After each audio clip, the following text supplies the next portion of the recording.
She was dragging her back legs across the grass, and she still wouldn't let a single person come near her. There is a pack of dogs in a neighborhood right next to our clinic.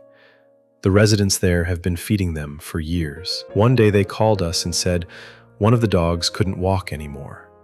They warned me before I even got in the car.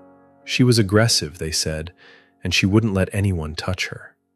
When we arrived, her friends closed in around her. They barked and tried to scare us off. They were worried about her too, in their own way.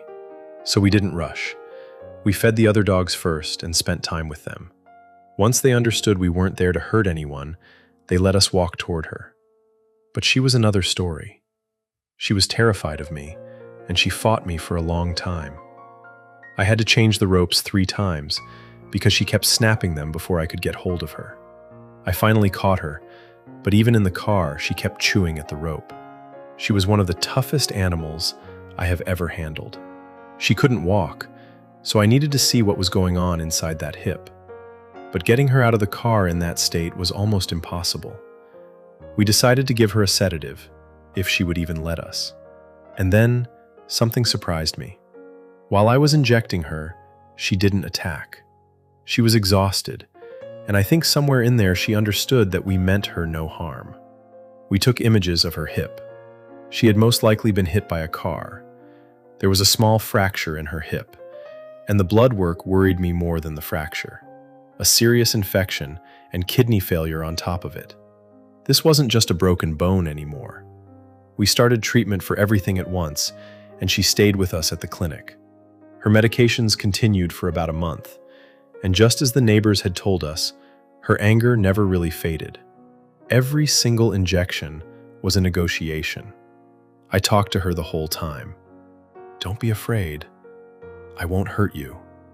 She was an old dog, and we were probably the first people ever to touch her. But her body was answering the treatment. Week by week, her hip got stronger. Then one morning I looked at her and knew. Another 5 or 6 days, and she could go home. We gave her the last injection and drove her back to the exact spot we had taken her from. What I couldn't predict was the reunion. Her pack had charged at us the day we took her away. Would they even remember her? We opened the door, and she ran. She ran on the same hip that couldn't carry her a month before, like nothing had ever happened. Her friends came straight to her, and one of them, a black dog, wasn't just a friend. She was her daughter. That is what I keep thinking about. The angriest patient I have had in years never let me pet her, not even once. She didn't need that from me. She needed her legs back, and she needed her family. She got both.